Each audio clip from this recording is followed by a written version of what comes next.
Live from the world's capital markets, here are the financial headlines brought to you by Vantage.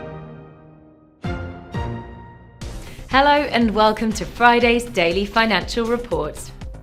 The US dollar was steady in a volatile week ahead of a crucial jobs report and with data indicating labour market weakness, which has reinforced expectations the Federal Reserve will cut rates this month. General Motors is cutting output at one of its main electric vehicle factories, the latest automaker to pull back on EVs as US President Donald Trump's administration yanks federal support for green cars. Oil prices eased about 1% to a 2-week low on a surprise build in US crude inventories last week and expectations that OPEC Plus producers will increase output targets at a meeting this weekend.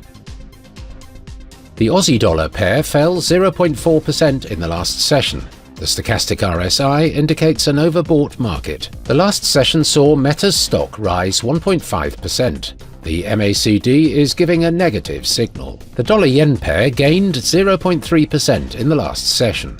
The MACD is giving a positive signal. The pound-dollar pair traded sideways in the last session. The MACD is giving a positive signal. The UK's retail sales will be released at 6 GMT.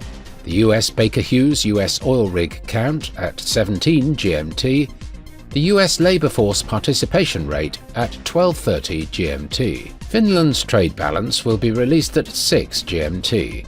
The French current account at 6:45 GMT, Japan's coincident index at 5 GMT.